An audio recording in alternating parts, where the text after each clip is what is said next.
lo prometido es deuda, así que está cumplido, ¿no? La segunda charla que vamos a presentar con ustedes guarda relación con una materia ya de mayor complejidad, ¿no? La primera, acuérdense ustedes de aquellos que participaron, era una visión crítica o un análisis crítico acerca del trabajo que se está realizando en el ámbito de la psicología forense, especialmente en sede penal. Vimos algunas cosas de familia, pero mayoritariamente en sede penal, ¿ya?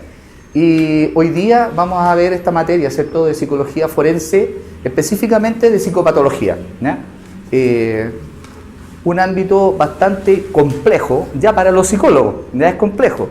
Y introducirlo en el ámbito, ¿cierto?, de la ciencia jurídica, específicamente en sede penal, como diría, ¿cierto?, Francisco Varela en su libro Un puente para dos miradas, acá vamos a tratar de unificar el lenguaje, ¿no? Y nos vamos a dar cuenta, ¿cierto?, que eso es bastante complejo. Les doy las gracias, ¿cierto?, a los amigos de Academia Forense de Santiago. Un aplauso para ellos, que están con quienes hemos desarrollado, ¿cierto?, esta suerte, no solamente de la prestación de peritaje, sino que dedicarnos también al ámbito de la formación continua, ¿eh? Y una formación continua que tiene una metodología bastante atractiva, que apunta al empoderamiento y a trabajar en conjunto con otros profesionales, abogados, a trabajadores sociales, antropólogos, y obviamente también otros psicólogos que están iniciándose en esta materia. También otra apuesta muy importante de ellos, ¿cierto?, es la red de peritos. Este es un aporte súper importante porque tendemos a tener un trabajo extremadamente individual, muy solitario los peritos, ¿ya? Y la red de peritos lo que permite justamente, ¿cierto?, es intercambiar opiniones, conversar casos, ¿cierto?, y poder, sin lugar a dudas, generar una fuente de conocimiento, ¿no? Así que una muy buena iniciativa, y obviamente otras que también ellos les van a contar en un rato más a la hora del café, ¿cierto?, que hay algunas iniciativas muy interesantes, como los coaching, estimados futuros peritos en sede penal, ¿cierto? Los coaching son súper interesantes en materia, ¿cierto?, de los trabajadores sociales de la colega, ¿cierto?, y en el ámbito... ¡Hola, Jimenita! Adelante. Acá, siéntese ahí, chiquilla. Adelante, ¿no? Entonces, ellos trabajan, ¿cierto?, asesorando técnicamente a los psicólogos en cómo desarrollar una pericia, desde el punto de vista, ¿cierto?, de los documentos, el análisis de los antecedentes, el análisis de la carpeta, cómo elaborar, ¿cierto?, un informe, los formatos, y sin lugar a dudas una de las cosas más importantes y más complejas, que es cómo presentar un informe en un tribunal, ¿no? Aquellos que nos toca desempeñar esas funciones sabemos que pararse en un estrado en sede penal no es lo mismo que en un tribunal de familia, e incluso en un tribunal de familia de Talagante no es lo mismo que en una sala de Santiago o de Valparaíso o de Viña, ¿eh? Entonces, sin lugar a dudas, esas son estrategias que son súper importantes y que los compañeros la han abordado, ¿ya? Ok, hoy día vamos a hacer todo el esfuerzo para tratar de terminar a las 9 y todas las preguntas, sin lugar a dudas, hacerlas. Acá, a diferencia de la primera charla y la próxima que viene, que es de credibilidad de relato, esta charla, como les indiqué al principio, por lejos es la más compleja, ¿no? Es la más complicada en cuanto a que no hay certezas, ¿ya? En la primera charla hablamos de elementos que sí teníamos cierta certeza, ciertos aprendizajes que ha hecho la psicología forense a través de errores, como en el caso McMartin en Estados Unidos, ¿cierto? Hemos aprendido. ¿Cómo está, querido colega Esteban? Hemos ido aprendiendo y haciendo correcciones. Sin embargo, en este ámbito, lo que sí sabemos es que la cosa no es tan clara, que 2, 3 colegas podemos ver 2 o 3 cosas distintas en una sola persona, ¿ya? Entonces, aquí, paradojalmente, cuando 2 o 3 colegas dicen lo mismo, es porque es evidente. O sea, prácticamente como un proceso de validez, si 3 personas, como diría un profesor mío, validez concurrente, ¿no? Es decir, si tenemos, ¿cierto?, 3 profesionales distintos, ¿cierto?, que no se conocen entre sí y que ven lo mismo en el ámbito de la psicopatología, prácticamente denlo por hecho. Porque es muy difícil. Lo más probable es que veamos cosas completamente distintas. Y si eso lo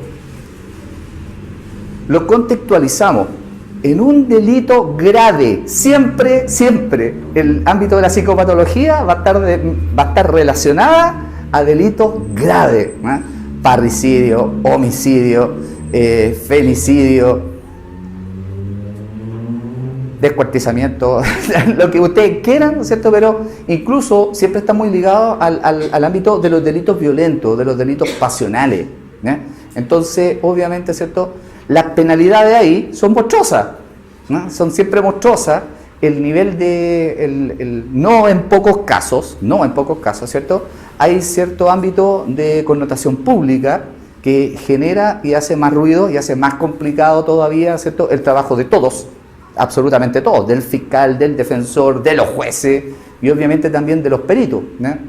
Si le metemos a una sala cámara, ya la cosa es compleja, ya no es lo mismo, ¿no? No es lo mismo estar hablando solo que estar hablando con una cosita y que me estén grabando de allá, ¿no? Distinto es porque yo sé que mi buen amigo lo podemos editar, pero en TVN o en Chilevisión no puedo hacer eso, ¿no? Así que hay un tema, ¿cierto?, de un plus que hace más complejo aún este tema, ¿cierto?, de los delitos que están relacionados cuando se pide esto, ¿ya? Y vamos a partir con el primer gran problema, al tiro. Les dije que esto es como un puente para dos miradas, ¿ya? Por una parte tenemos la mirada de los colegas que están acá, ¿cierto?, abogados, ¿no? Ellos tienen una mirada. ¿Qué es lo que quieren? Obviamente, por ejemplo, el fiscal, que les diga si ocurrió y quién lo hizo, ¿o no? Y el defensor, que me diga que no lo hizo, o que tenga alguna limitación, algún problema, algún déficit que pueda, ¿cierto?, aminorar la pena y en el mejor de todos los casos eximirlo de responsabilidades. A eso, los señores abogados o la ciencia jurídica, ¿cierto?, le apunta al concepto de imputabilidad, ¿no? Señores psicólogos, futuros peritos, señor perito, ¿no? Jamás nosotros tenemos que hablar ese lenguaje, nunca, porque te van a retar y lo vas a pasar muy mal arriba del estrado. Nosotros no hablamos de imputabilidad, aunque te lo pida el abogado, te lo diga, pero viejo, di que es inimputable, que el doctor no va a entender que tiene una limitación y tiene un déficit que no logra entender. No, porque son términos. El término de imputabilidad es un término jurídico que no tiene otra interpretación. No tiene. Corríjame si me estoy equivocando, pero no existe en el lenguaje otro concepto. ¿Y cómo se llega a la imputabilidad? Es solamente a través del procedimiento que o la determinación que toman los magistrados. Nadie más. Ustedes pretenden. Tú pretendes que sea imputable o que tenga una imputabilidad disminuida. Y eso se lo vas a ofrecer al tribunal, pero el tribunal va a ser finalmente el que va a decidir si es imputable o si no es imputable, y si es imputable, si tiene una imputabilidad disminuida o no. Por tanto, nosotros no hablamos de imputabilidad, lo que nosotros hablamos es de capacidad. Siempre vamos a hablar nosotros de capacidad. ¿De capacidad para qué? Para hacer frente a la presente acción penal. Don Leo Castillo, ¿cómo usted, querido amigo? Entonces, este es un concepto que tenemos que tenerlo súper presente, pero súper presente cuando los psicólogos hagamos un peritaje, porque eventualmente se nos puede pedir que nosotros hagamos referencia a la imputabilidad de alguien. Y si nosotros no lo sabemos, nos vamos a sentar en el estrado y le vamos a decir, su señoría, esta persona es inimputable. Y si los jueces están en un mal día, te van a hacer pasar un peor día, ¿no? Porque obviamente cuando ellos después de haberte preguntado quién te lleva y después de haberte preguntado la contraparte, viene el turno de los magistrados. Y los magistrados te van a preguntar seguramente desde qué escuela, desde qué óptica, desde qué fundamento jurídico usted se basa para hacer referencia a la imputabilidad de alguien.